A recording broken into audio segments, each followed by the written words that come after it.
Hi friends, आज हम आपको ये जो ब्रीडिंग वाले पेयर हैं उनके बारे में इंफॉर्मेशन देने जा रहे हैं।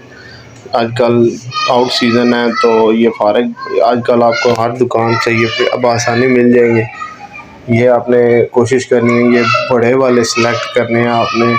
कम एज के जो पैरेट है ना वो वाले आपने सेलेक्ट नहीं करने।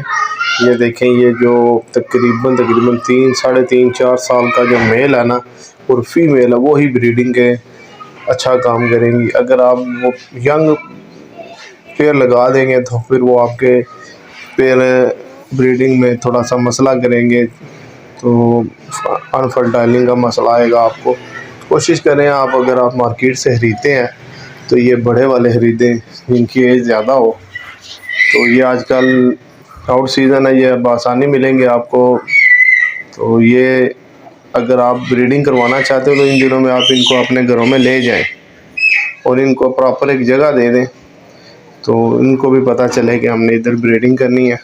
तो साथ साथ आप इनको विटामिन वगैरह ये वो यूज़ करवाएं। ये भी बड़ी मादा पड़ी हुई थी, उसके फीमेल है ये भी इसकी एज बता रहे थे तकरीबन 4 से 4.5 साल इसकी एज हो चुकी है।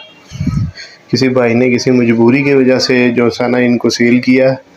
तो ये परफेक्ट है ब्रीडिंग के लिए। इस तरह के बर्ड्स ये बड़े मेल हैं, तो इनमें एक है तकरीबन ये 7 वाला ना, ये जुड़ के गया है। ये थोड़ा सा ना पट्ठा है भाई। तो इसमें 3 मेल बड़े हैं, 2 मादा बड़ी हैं। इस तरह के आप सेलेक्ट करें कि आप आपके जो काम आए, वरना आप फिर एक साल ले रही है। साल में 2 ब्रीड करते हैं तकरीबन मार्च और अप्रैल में इनकी ब्रीडिंग का ये सीज़न है। तो कोशिश करें इनको लगाएं।